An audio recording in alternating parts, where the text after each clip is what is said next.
Guns and Tactics 2018 SHOT Show coverage is brought to you by CMC Barrels and V7 Weapon Systems.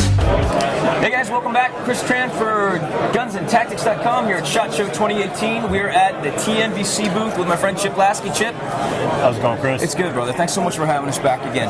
Thanks for being here. Try to come here as much as we possibly can because you guys are always on the cutting edge of what's new and innovative for the industry. Take it away. Just want to see what you guys have to offer for this year. Well, this year we've got one of the most innovative products, at least I think so, living in a cold weather environment, is the cold weather liner from Unity Tactical.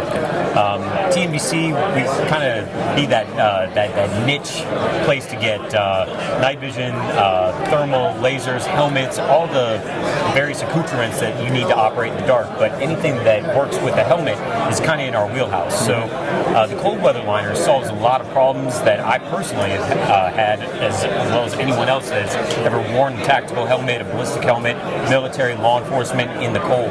Basically, it was born from the idea of putting a hat underneath a helmet. It displaces the helmet, it displaces the pads, it makes it very uncomfortable. A lot of guys get their foreheads rubbed raw because it's a slick surface. Your helmet's rotating all over the top, especially with night vision goggles, radio headsets, all that sort of thing. And basically it's just super uncomfortable. So the cold weather liner came about just looking at how can Unity Tactical fix that issue and make guys more comfortable in the cold so that they can focus on their job, which is protecting the public, crushing bad guys, you know, all the good stuff. Yeah. So essentially what they did is you take all of the Velcro pads out of the helmet and you drop the cold weather liner in it. It's got Velcro discs, so it's going to adhere to the inside of the shell, and then you take all those same pads and put them right back into the inside of the liner. So the upper of the liner here is a micro fleece, so there's minimal to no displacement, so you're not really feeling it in there. But the lower part that comes down around the face, it cups the face, as you can see, comes down low around the nape of the neck, much lower than any hat, is actually doubled up for it. So this is going to keep you super toasty because your head aspirates the most heat of any part of your body. So in cold weather, you want to keep your head warm. That's going to help keep the rest of your body warm. Absolutely. So basically, it's going to interact with all comms, making sure that that your communication, because you shoot, move, communicate in any gunfight, you got to be able to have clear comms. So it's got a slot here for any over-the-head headsets, so you can still feed it through. Sure. But if you've upgraded to the onboard, just rail-mounted stuff, obviously no problem, and just goes right over the outside, just as if you were wearing a beanie like everybody normally does. Right. Up until now, when they can buy the cold weather liner. Let's do it right there. It's all very compliant, made in the USA, U.S. materials. Basically, the biggest thing is that the same pads that are always touching your head, that you've already set up, are always going to be the same pads touching your head.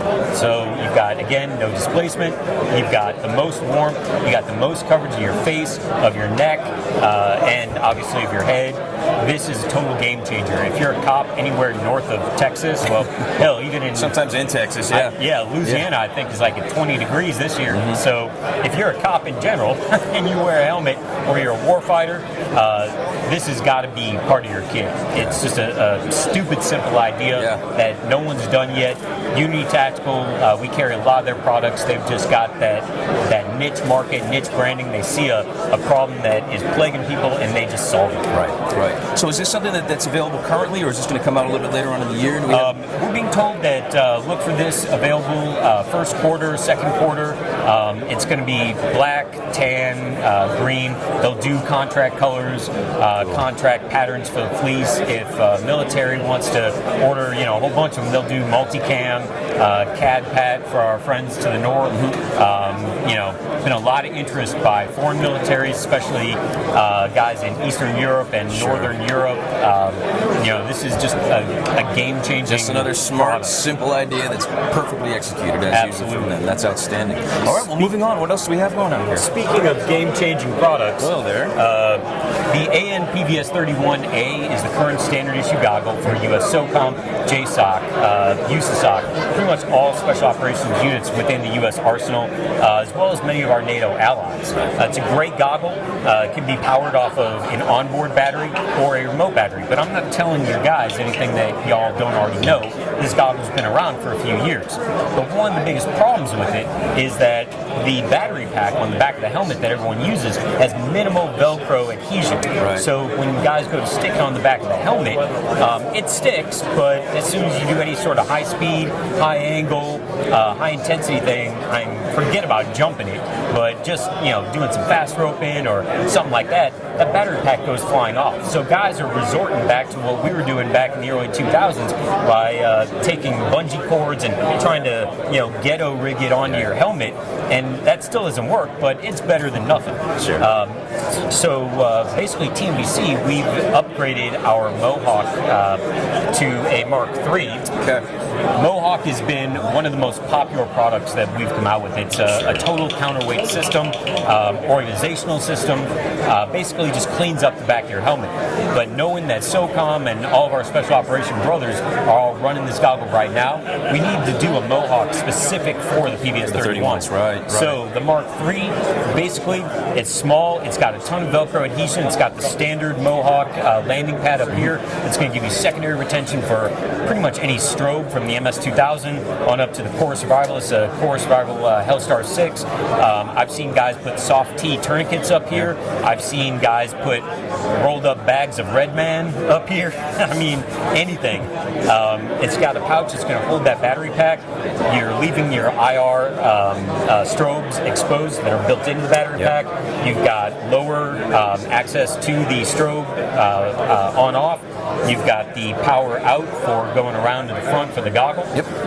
And probably one of the most important things is you've got tie-down points. Yeah. So we all know we can't just rely on Velcro, even though everything is Velcro. But anyone who's been in an environment that's maritime, salty, sand, whatever, you know that starts getting rid of the adhesion of Velcro. Time, for sure. So what we did was we, like all of our Mohawk Mark 1 and 2 line, we've kept our loops on the side to be able to use just some gutted 550 cord, shock cord, baling wire, whatever you want to do, and be able to give you tie-down points to go to the bolts on the back of the helmet. You can go to the rail, whatever, but that's going to give you that total adhesion so you can halo and hey-ho this thing, and it's not going to get ripped off when you exit the aircraft or when you deploy your canopy.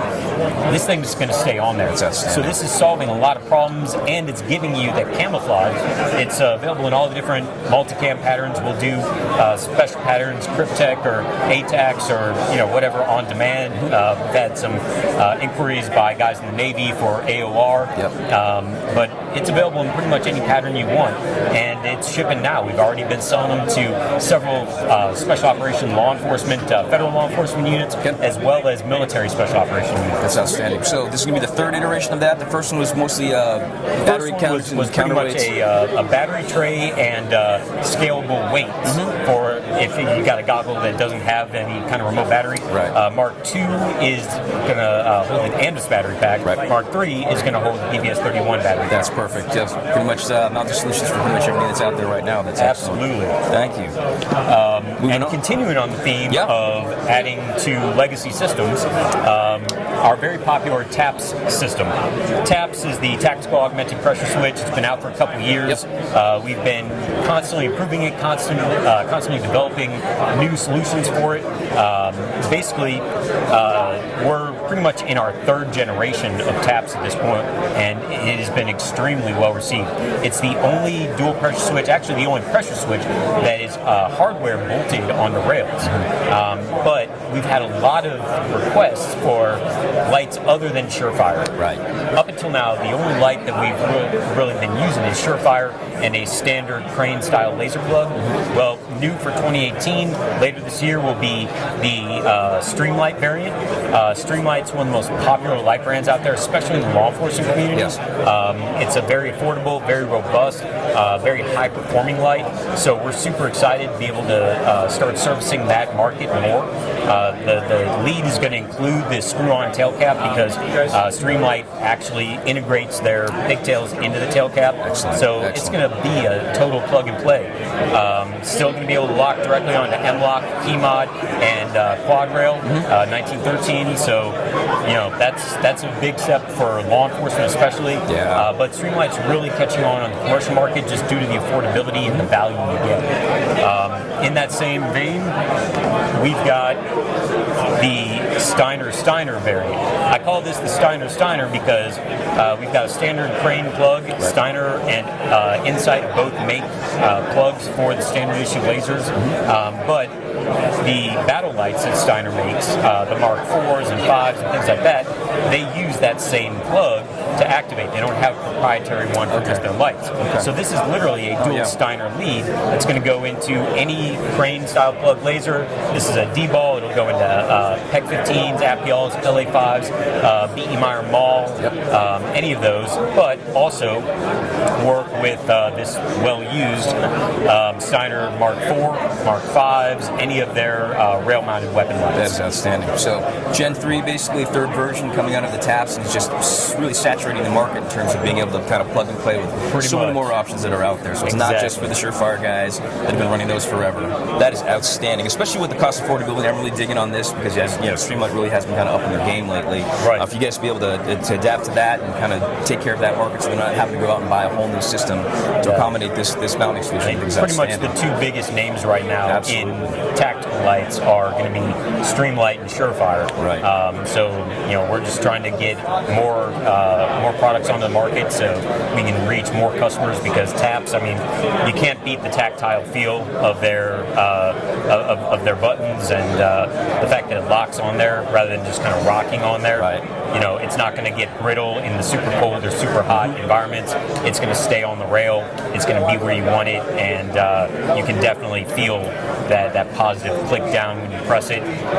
Dome switches are constantly being upgraded, so the tactile feel of this is unlike any other switch out there. So without getting into too many of the nuances of the taps, there's a lot of other features in there that we haven't talked about. We've talked about previously. Where would people go for more information about TNVC or some of the products you guys carry? You can check us out, www.tnvc.com, Instagram, Facebook, Twitter.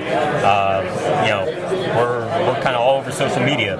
So, or just give us a call, shoot us emails, sales@tnvc.com. A lot of these products are pretty complex, and we do everything we can to take our time and explain them to customers because, if you're spending a lot of money, you want to make sure you're getting the right product. Absolutely. And if you're seeing it sight unseen, or you're buying it, I should say, sight unseen, you got to feel comfortable. And, sometimes we'll be on the phone with the customer for an hour. Easy. And there's only so many hours in the day. So if you're not getting through on the phone, please email us, Facebook message us, Instagram message us.